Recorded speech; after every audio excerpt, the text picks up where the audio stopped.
Estamos em 1524. Sobre o ano de 1523, a história do Brasil é realmente assim um mistério. Nesse ano de 1523, eu não encontrei nenhum registro sobre algum fato digno de nota. Então, a gente vai pular e vamos chegar em 1524. Em 1524, veja, vamos lembrar algumas coisas. Em 1516, o Juan Dias de Solís foi com uma expedição para o Rio da Prata e ali ele foi morto e devorado entre os índios guaranis.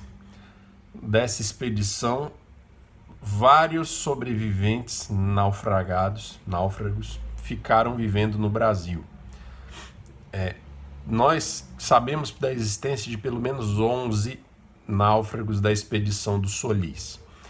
7 deles, o Cristóvão Jacques capturou e levou para a Europa. Já falamos deles. Os outros 4, nós sabemos os nomes. O já mencionado Melchior Ramírez, que vai participar da segunda viagem do Cristóvão Jacques.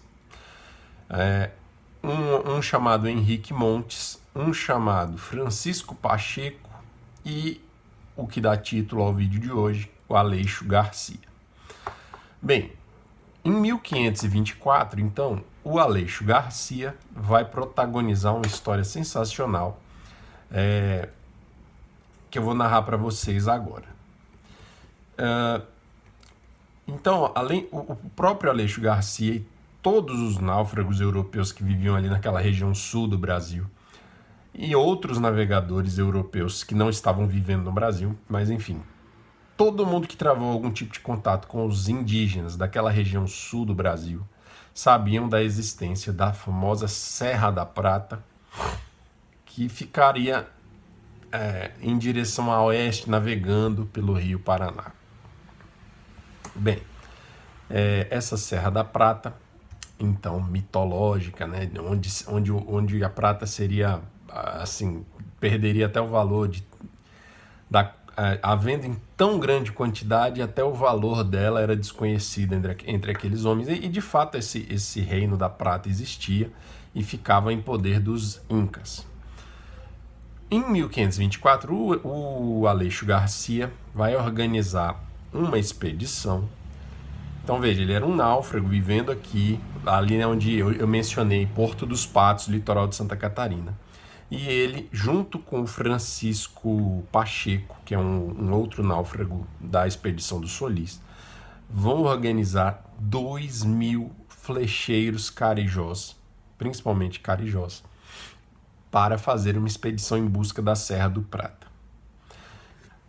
De fato, eles se preparam e, partindo do início ali, provavelmente em janeiro de 1524, eles vão partir de Porto dos Patos, ou seja, vão partir do litoral de Santa Catarina e vão fazer o seguinte trajeto. Acompanhe aí e depois eu mostro um mapinha aqui para vocês.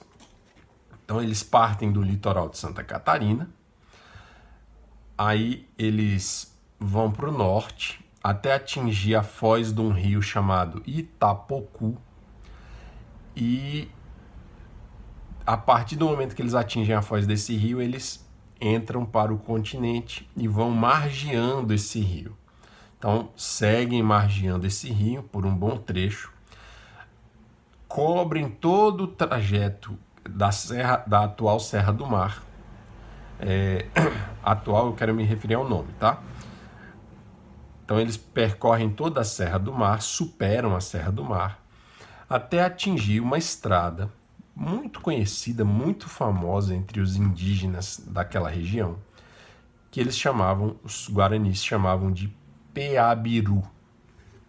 Essa era uma estrada que nós não sabemos quem construiu, mas de fato não era uma estrada natural, era uma estrada artificial, que vai ser tomada pela expedição do Aleixo Garcia e que vai percorrê-la toda. Então, já falei que eles saíram do litoral de Santa Catarina, margearam o rio Itapocu, ultrapassaram a Serra do Mar e atingiram essa estrada. E aí eles vão seguir por essa estrada, mais ou menos em linha reta, em direção ao oeste, até onde hoje é Assunção, no Paraguai. Deixa eu mostrar logo o mapa. Tá aqui. Eu sei que tá ruim, pessoal, mas eu acho que dá para vocês terem uma ideia, tá? Então é aqui o trajeto deles, ó. Até onde hoje é Assunção, no Paraguai. Bem, então deixa eu falar mais ou menos as etapas desse trajeto dessa estrada. Então essa estrada, PA-Biru, ela ficava mais ou menos paralela ao rio Iguaçu, que é o maior rio ali do estado do Paraná, e ela seguia, né? Então a gente sabe que esse rio Iguaçu, lá em Foz do Iguaçu, onde é a foz dele, onde ele deságua no rio Paraná, a gente conhece, sabe, das cataratas do Iguaçu, que tem nesse rio, muito famosas. Bem, então a PA-Biru, essa estrada, ela meio que ia margeando paralelamente, tá? Não era às margens do rio Iguaçu, mas era um pouco ao norte, mas ela era paralela ao rio, até o rio Paraná. Mas ela não terminava ali, ali termina o rio Iguaçu, e ela segue, ela cruzava o rio Paraná e ia até o rio Paraguai. Deixa eu tentar mostrar de novo, ó. Então vocês estão vendo aqui o Rio Paraná e o Rio Paraguai e a estrada que não para aqui, tá? No Rio Paraná, ela segue até o Rio Paraguai. Bem, então a expedição do Aleixo Garcia percorre toda essa estrada do PA-Biru. Quando eles chegam lá no Rio Paraguai, lá onde o Rio Paraguai se junta com um outro rio, deixa eu ver se eu encontro o nome dele aqui, chamado Pilcomayo.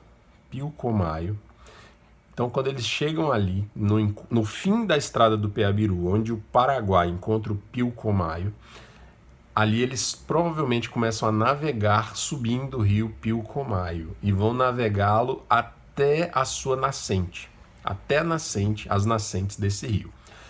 Por acaso, as nascentes desse rio já estão nos contrafortes dos Andes. Contraforte, digamos assim, uma ramificação a Cordilheira dos Andes tem aquela cadeia principal de montanhas, que é assim, digamos assim, nas suas adjacências tem ramificações de montanhas menores. Então, o Aleixo Garcia atinge, então, uma dessas ramificações. E ele já estava muito próximo, tá? Esse lugar que ele chegou, depois que ele subiu o rio Pilcomayo, estava a mais ou menos 150 quilômetros da Serra da Prata, de Potosí. E ele atingiu uma região de uma cidade famosa da Bolívia hoje, que se chama Sucre, uma grande cidade boliviana. Ali nessa região de Sucre, onde hoje é Sucre, ele vai atacar vários povoados incas, vai saquear muitos objetos de prata e de ouro, e provavelmente, percebendo que ele não seria capaz de enfrentar os incas, ele resolve voltar com aquelas peças de prata.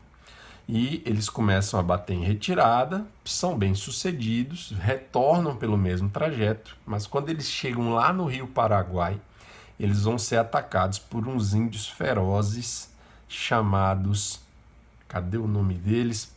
Paiaguá.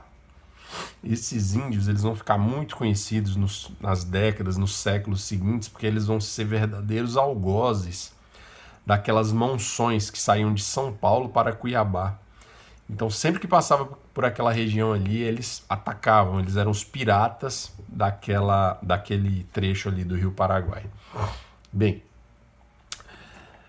a expedição do Aleixo Garcia, então, é atacada por esses Paiaguá e eles são destroçados, os homens do Aleixo Garcia, aqueles 2.000 carijós. Quase todos morrem, apenas um pequeno grupo ainda consegue sobreviver e fugir, e vai conseguir chegar em Porto dos Patos no final de 1525. Então, assim, o que sobrou da expedição da bandeira do Aleixo Garcia chega em Porto dos Patos, litoral de Santa Catarina, em fins de 1525. E esses homens chegam lá com esses objetos de prata e de ouro. Os outros dois náufragos. E não eram só esses dois, havia outros náufragos de outras expedições europeus ali vivendo. Eles ficam fascinados com a história, com os objetos de prata e de ouro. E aquilo vira uma obsessão dentro deles. E a história que eles contam para os outros europeus também vira uma obsessão para esses outros europeus. Essa história chega em Portugal, chega na Espanha. E a gente pode dizer que vai ser o profundo, o grande interesse dos portugueses e dos espanhóis pela conquista de Potosí, que vai ser o motor da colonização do sul do Brasil e do sul da América do Sul, de forma geral. Beleza, pessoal? Então esse episódio aí, 1424, 1425, foi a viagem do Aleixo Garcia através do Peabiru até atingir as margens, né? Ele chegou muito próximo da Serra do Prata, de Potosí. É isso, um abraço para vocês.